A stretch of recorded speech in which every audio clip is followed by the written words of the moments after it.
Welcome to Autism Knows No Borders. Discover what's possible when people impacted by autism inspire change and build community. Together with the Global Autism Project, here's your host, Rachel Harmon.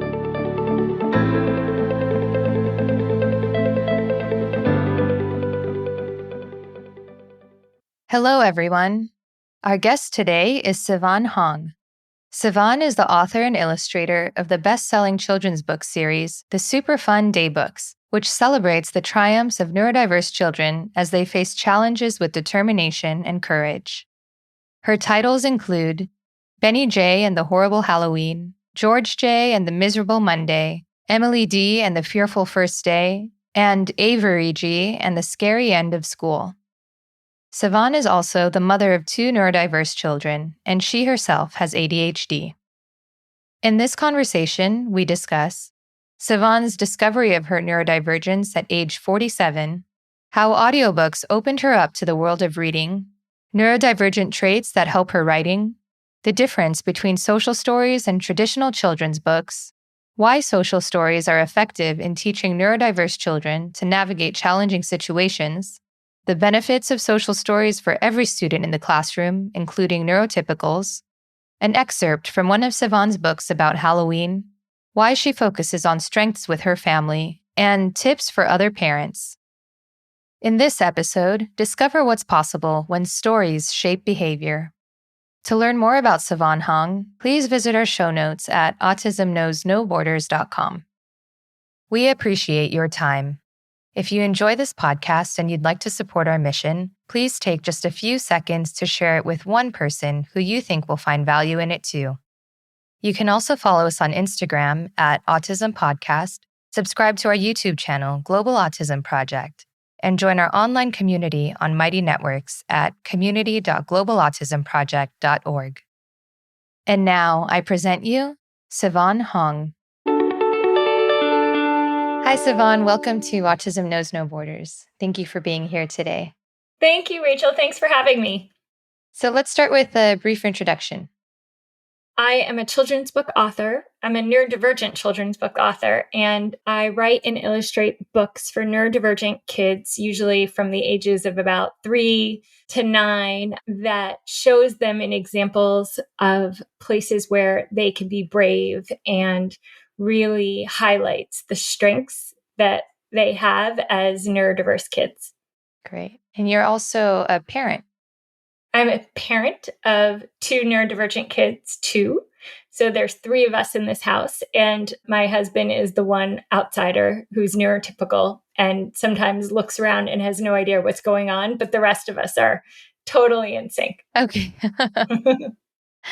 I hear that a lot from different family members. Could you give an example of a moment when that might happen?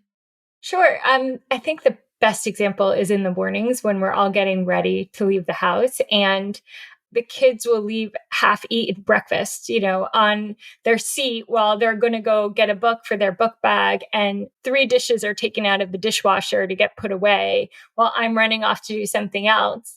And there's just this level of, in my mind, organized chaos. But from somebody else's perspective, I think it probably just looks like chaos. But at the end of the day, we all end up exactly where we need to be.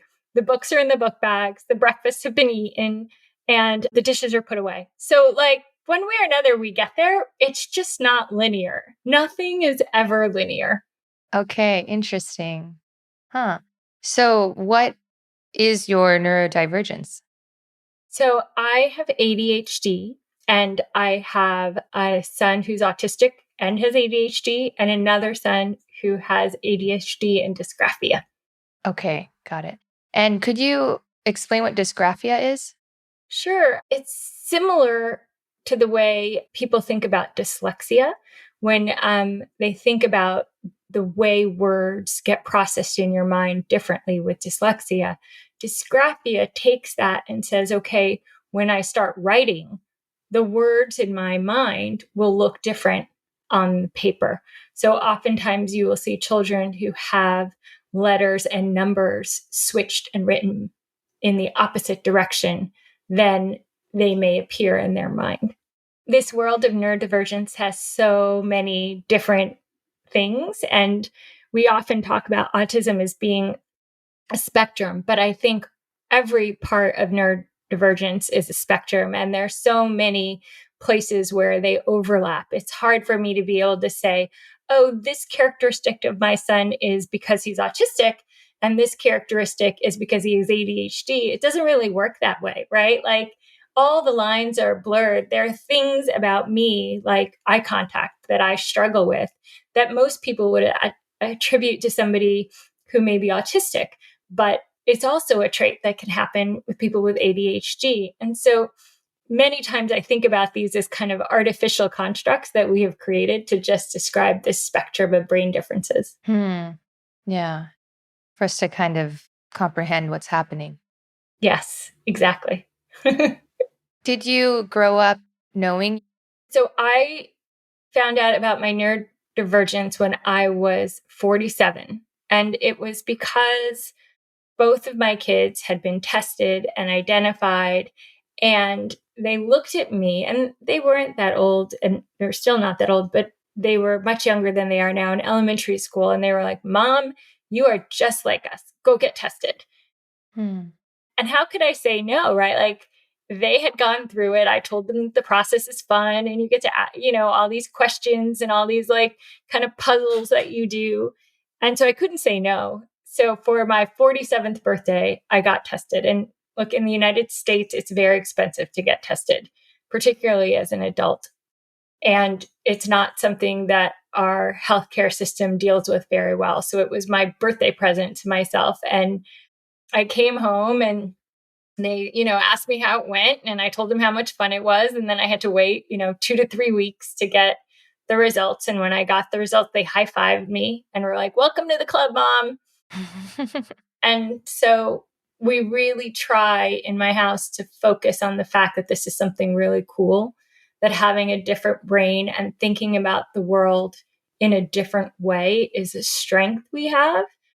And that while the world itself may not always see it that way, and, things like education and other things aren't really necessarily constructed to fit the way our brains work, it doesn't mean that's not a strength. It doesn't mean that the things we bring to the table, the differences we have, aren't hugely important to society.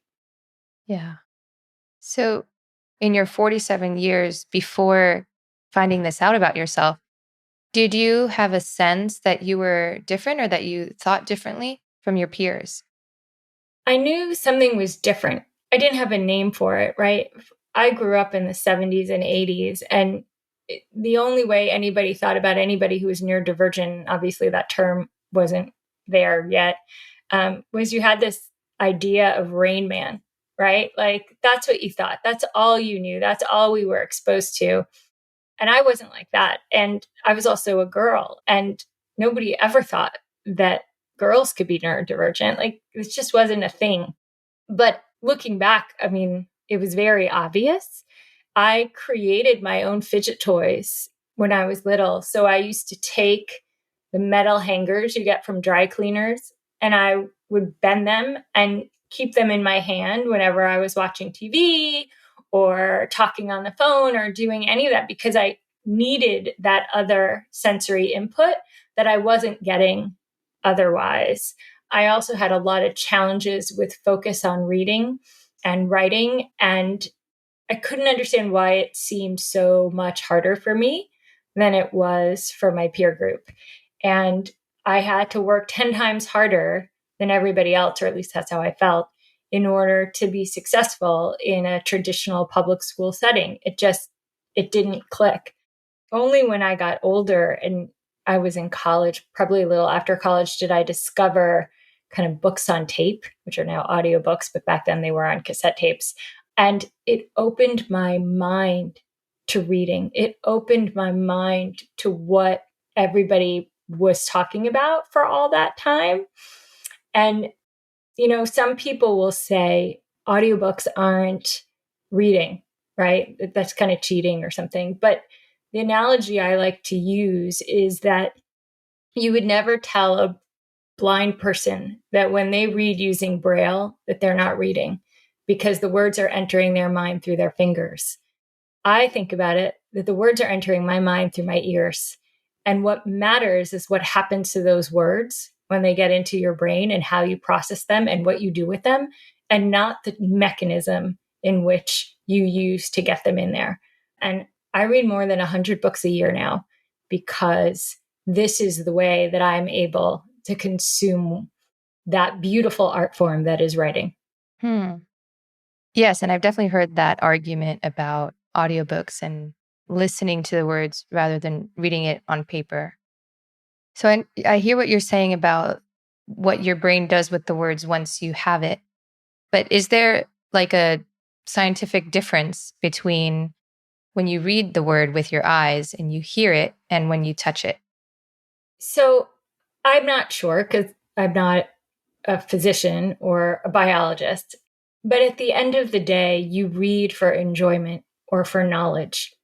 And as long as I'm getting that from reading, it doesn't really matter, right? It doesn't matter if it's scientifically different. What matters is that I love this novel and that it speaks to my soul, or that my children can listen to books that they may have had a hard time focusing on and enjoy them, right? Yeah. That it's accessible. It creates this level of accessibility that may not have been there before. Yeah. So how did you get started writing books? So it's interesting because, as I said, I hated reading and writing. I was terrible at it. I even got an F in spelling in second grade, which still haunts me back when they gave children grades in second grade. But I noticed when my kids were young that I needed to write a lot of social stories for them to help them get through school. And social stories are this lovely tool that people use in special education to help children kind of process the social setting and process what's appropriate, how their feelings work, and then get to the result that kind of allows them to succeed. And I created all these social stories for my kids, and I was a big doodler. So I would draw along with kind of the words. And oftentimes social stories do have pictures. And I realized I had all of these and they were super helpful for my kids.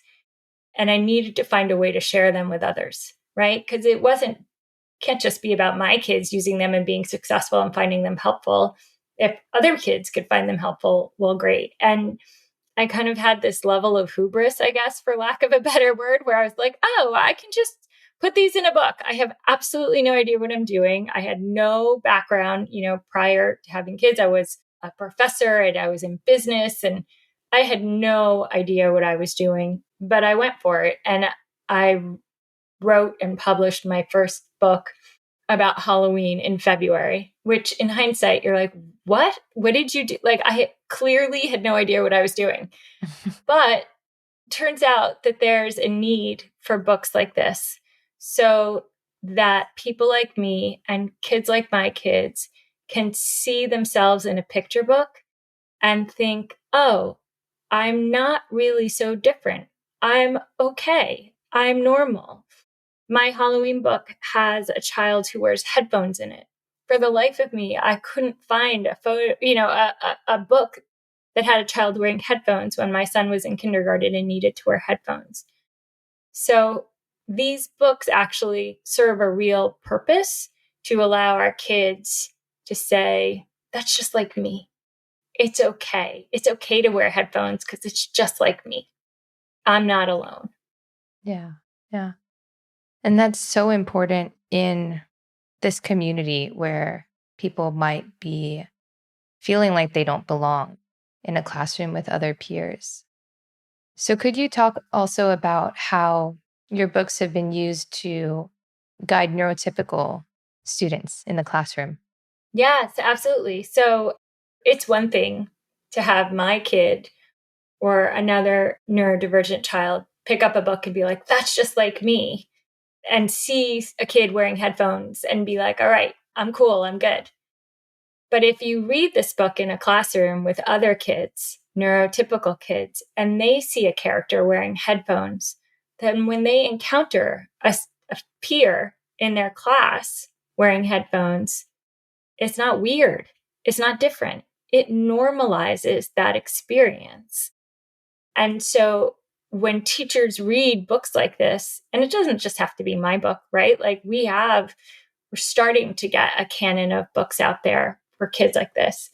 But when neurotypical kids get access to it, they can walk into the lives of neurodivergent kids and understand it in a way that they wouldn't otherwise.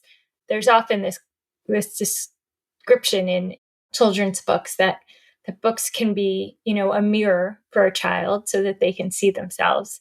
And it can also be a window or a door that allows you to look into the life of somebody else or step into their shoes. And that's the power of having diversity in children's books. Yeah.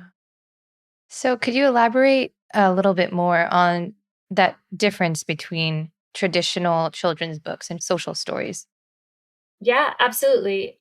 So when you really think about a social story, it's supposed to be a very simple story, and it uses pictures and user-friendly language, and it explains kind of expectations and rules for different kinds of social situations. And it has like one or two sentences on a page, really tries to be simple. And it's structured. It sets up kind of, here's the situation, here are the feelings that you're going to feel, here are the steps that you take in order to have a positive outcome, and then here's the positive outcome you're going to have. So it's very, very structured. And all of my books are set up with this kind of structure. In fact, every child, every protagonist, I guess, in my book will lay out the kind of 5 reasons why they don't want to do or are afraid of whatever it is that they're about to face. Every single book does this, and then it lays out kind of the solution to that. And they're real tips. They're not just, ideas. Like these are real tools that teachers or parents use in the classroom.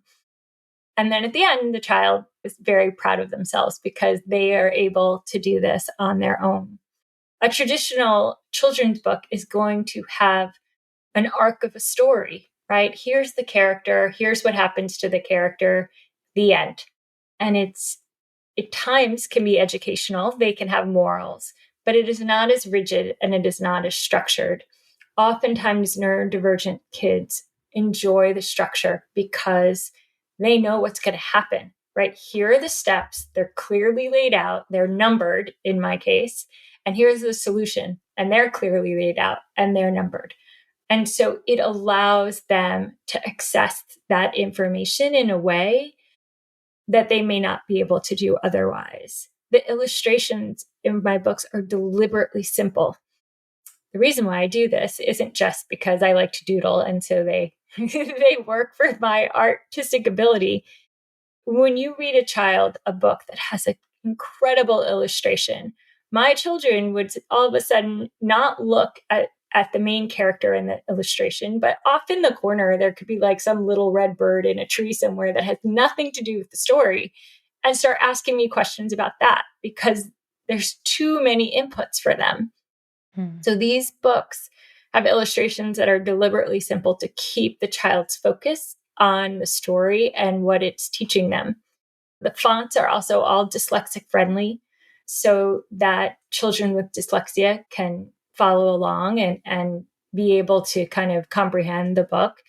And all of my books are available as audiobooks, of course, because that's how I consume words, but they have to be available to all different kinds of learners. And most recently, they're all out in Spanish too. So, Oh, nice. mhm. Very cool. And what is your target age range for your books? About 3 to 9, depending on the kid. And again, we have a spectrum of kids that could benefit from this. And so there are times that child may be a little older than 9, but the typical is about 3 to 9. Okay.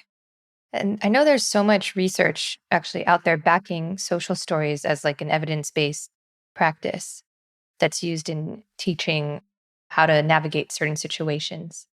Do you think, or have you heard of any social stories for adolescents and how they receive it? I wish I knew some. I haven't yet. The number of children's books that focus on neurodiversity are less than 1%. And that's the whole gamut from kind of picture books like I do to young adult books. Like it is such a small market. And when you think about how many kids out there would benefit from these books, we haven't even come close to touching it.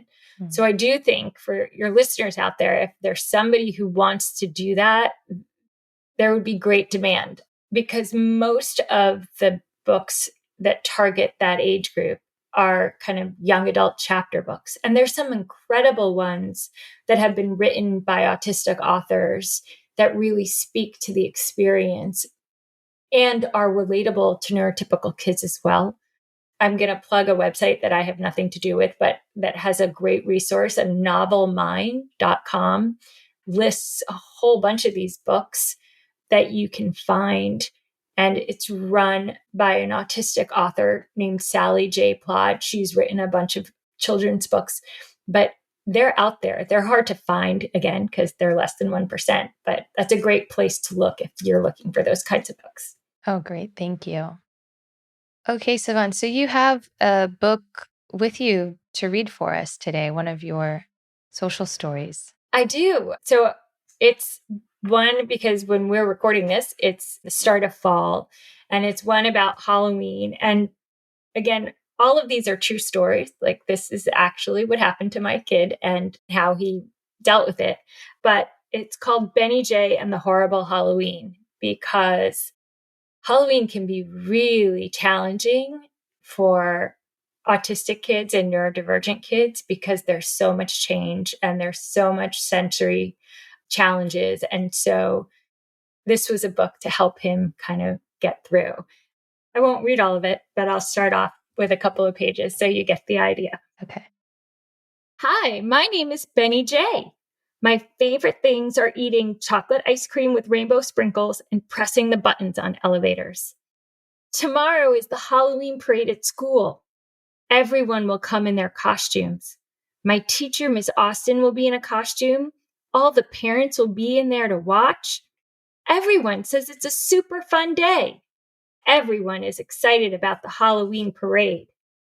Everyone, that is, except for me. I'm not going. I know what you're thinking. Benny J, you say. Why don't you want to go to the Halloween parade? I knew you would ask me that, and I've prepared a list of 5 really, really good reasons. Number 1, sometimes I feel shy. I don't want everyone looking at me in my costume. What if somebody laughs at me? Number 2, I won't recognize my teacher or my friends in their costumes, and I will feel like I don't know anyone in school. Number 3, it will be very loud. Too loud. I don't like loud things. Number 4, it will ruin our normal school day schedule. I like our school day schedule. It hangs on the wall in my classroom, and it's the same every day. Number 5, I won't be able to find my parents cheering for me at the parade. All the other kids will see their parents. See, I told you, it's a really, really good list. And then I will let you guys find out what happens and if he manages to get to the Halloween parade by the end of the book. But like I said, it's based on a true story. When my son was in kindergarten, he was all dressed in his costume to get dropped off at school and wouldn't get out of the car. And I couldn't understand, because as a parent, you know, and in this kind of consumerist world we live in, Halloween is supposed to be the most incredible holiday shy of Christmas for kids. So why wouldn't he want to go into school and like have the party and, you know, be in his costume and do all this stuff? And he wouldn't get out of the car, and he sat there for 90 minutes until all of the Halloween festivities were over, and then he went to school. And it took a year to understand, because he was in kindergarten, and took some time for him to explain what all of those things were that were making him afraid to go and participate. And so the following year, we were able to incorporate headphones into his costume. And just a tip for all you parents out there, the costumes, you know, that are like pajamas that are really pajamas, but that kind of look like a character work really great for autistic kids because they're soft and they don't have tags. And, you know, being able to think about it from that perspective and not a neurotypical perspective to say, what are the things that could cause stress here? What are the unknowns? And then be able to come in and say, okay, here's how we're going to do it. And by first grade, he loved it and had a great time. And one other note to call out, all of my books have teachers in them, and they're the real teachers that help my kids. And I use their real names as a way of saying thank you for all the incredible work that our teachers do to get these kids kind of having a wonderful experience in a school system that isn't really designed for them. Mm. Oh, yeah, that's really thoughtful of you to give him a little shout out there. Yeah, I can imagine how this can be so helpful for someone to even see or hear their feelings being validated. Yes. Like, yes, these are the things that I'm going through, when maybe they might be feeling misunderstood in many situations. It gives them the tools to kind of be like, that's how I feel. If they don't have the words, if they don't understand, or to just come up with their own list of here's my 5. And I actually get emails from parents saying, after my child's read your book a couple of times, they walk around and every time there's a problem, they give their 5 lists, their list of 5 things that they are feeling, because it creates a structure that then allows them to talk, right? It teaches them how to then learn how to express those emotions and to realize that it's okay to express those emotions. Yeah. Yeah, absolutely. So what are some other topics that you cover in your books? I cover the first day of school, which is an obvious one for all of us. And then I cover the end of school. And this is one that's less obvious because our kids are used to a schedule for about 9 months. And then all of a sudden that schedule goes away. And they jump off this cliff of change where summer tends to be unstructured and they don't know what's going to be next year. They don't know their teacher. They don't know if they're going to see their friends. They don't know any of those things, right? And at that age, they haven't really processed that it's going to be okay. So oftentimes the end of the school year is harder than the beginning of the school year. I tackle Mondays because parents have a hard time with Mondays, but kids often have a hard time with Mondays. Again, because of the change, right? The weekend was one thing. And then all of a sudden they have to come back to school and there's all these unknowns and there's all these fears. And school anxiety is the most acute on Mondays because it's that transition and that change is hard. And then there's one that I'm releasing this fall about the holidays, which is actually my first book that I've done that's not about school. But I had a lot of requests from parents asking to write one because the winter holidays are tough for parents. They're tough for lots of people, parent or otherwise, but they can be really challenging for our kids, and how to lay out a plan so that these kids can feel like they have the tools that they need to succeed for the winter holidays. You know, one of the tips is flashing lights can be really challenging for our kids, right? Don't have them. Or if you decorate your house, don't do it all at once, because all of a sudden that change can be really jarring. It doesn't feel like their house anymore. Oh. Do it piecemeal at a time, creating a place where they can have a quiet spot that they know that they can go into. If you have company, like, this is just for me, this is where I can get away, this is where I don't have to interact with anybody. Or using a photo book or pictures to walk through, here are the guests that are coming, so that it doesn't feel like there's a bunch of strangers in the house. So there's a lot of things that you can do to make that holiday season a little less stressful, and having those conversations and having that plan in place, which is what helps with the social stories, can make a real difference. So that's the one that I'm releasing in a couple of weeks. Great. Yeah. I mean, even as you're talking about that, I'm getting ideas of like books that I want you to write also.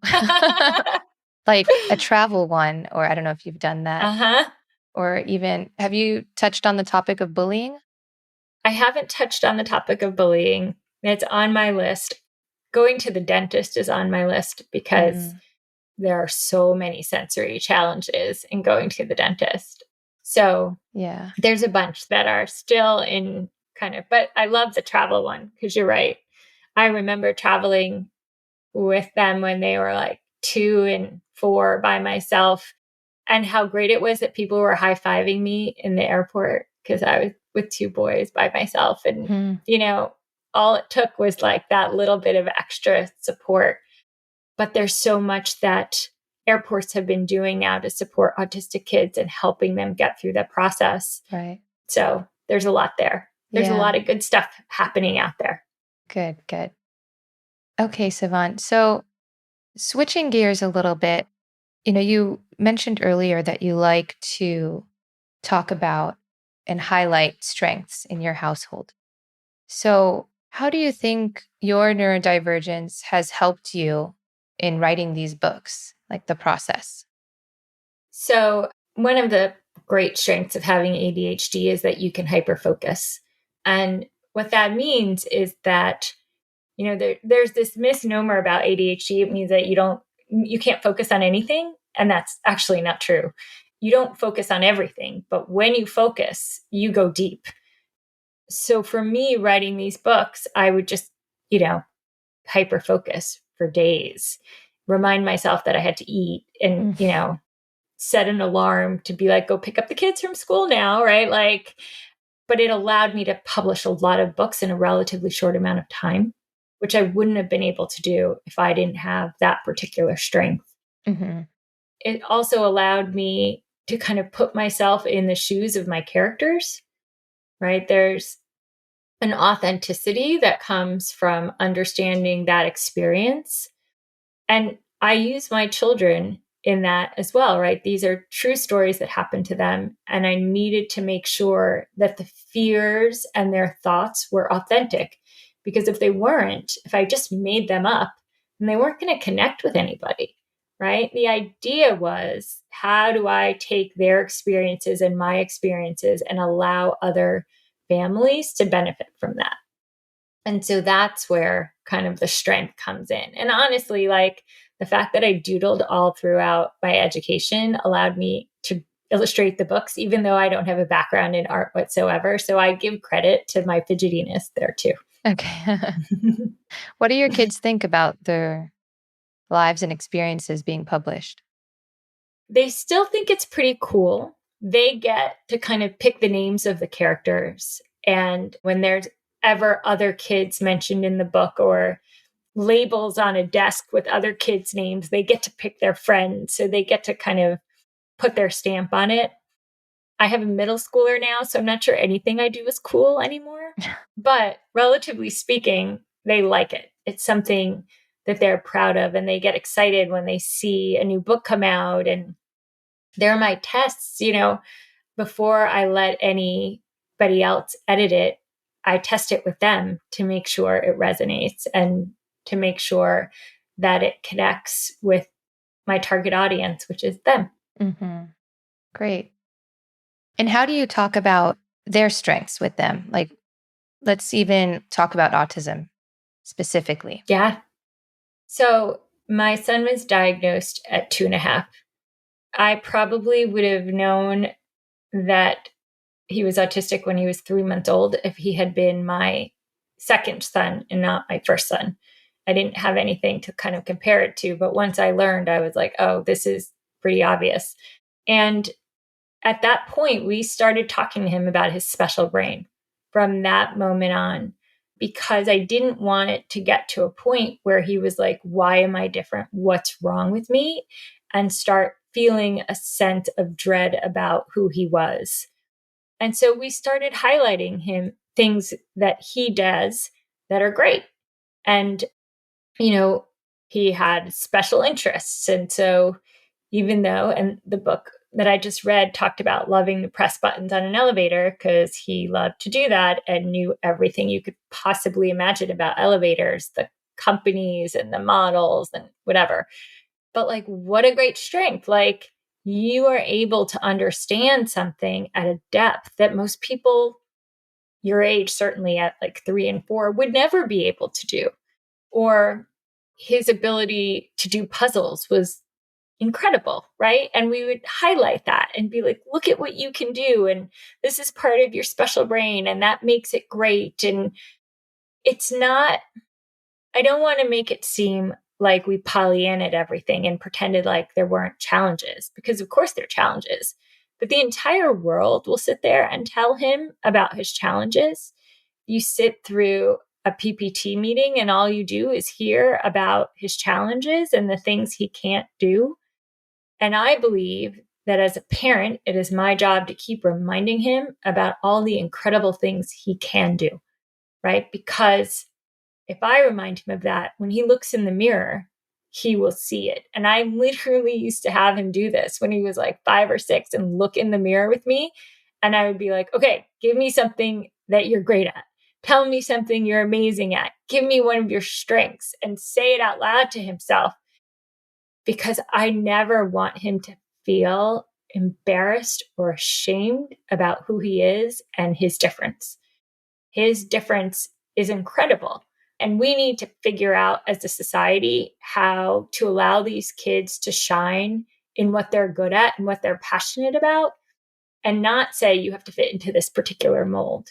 Now, society is not there yet, but I'm going to make sure that my kid looks in the mirror every day and is like, being autistic is cool.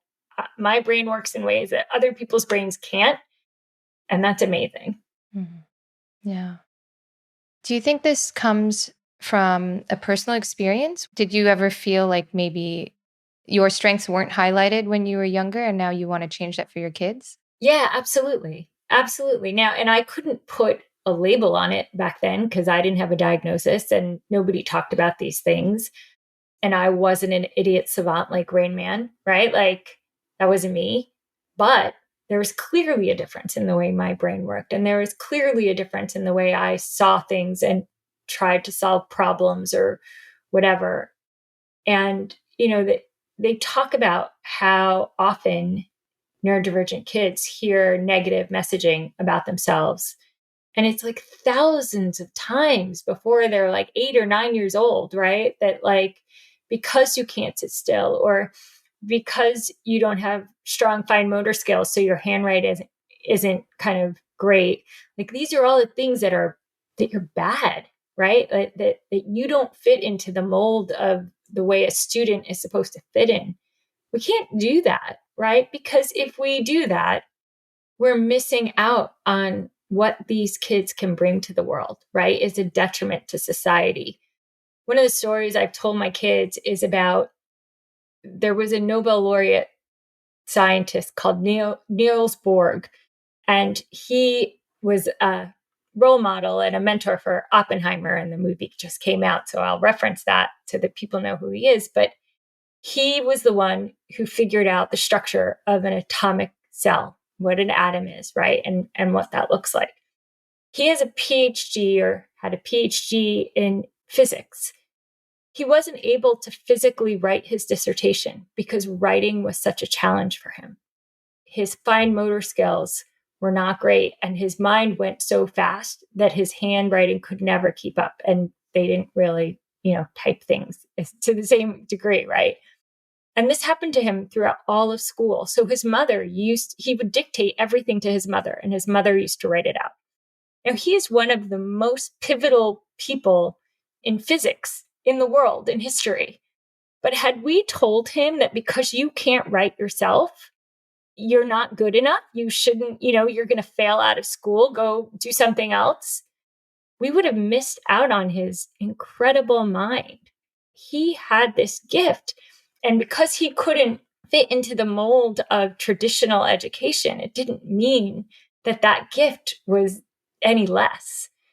There's a recent study at Harvard University where they took a bunch of astrophysicists and they compared the astrophysicists that had dyslexia with the astrophysicists that didn't.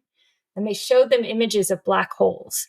And the ones that had dyslexia were able to identify black holes significantly more times than those without it, because their mind has a spatial awareness that looks very different to a neurotypical brain. We always talk about dyslexia as this inability to be able to read. Well, that's nonsense. dyslexic brains have unbelievable spatial capability. If we talked about it like that, these kids won't feel so bad about themselves. There are strengths in every single one of these kids, right? We keep hearing these stories, at least in the United States, that people are flabbergasted that nonverbal autistic kids are graduating from college with honors. People always just assume that if you couldn't talk, it meant you weren't smart. That's nonsense. But 20 years ago, that child would never have had the opportunity to go to college. Nobody would have ever imagined that that was something that could be done. We have to start changing the way we view these minds to focus on what they can do and how much they can do, because so many of them have these incredible strengths. And so that is what I'm passionate about. And that is what I keep reminding my kids about. That's what the data shows, right? The rest of society just needs to catch up. Mm-hmm. Yeah.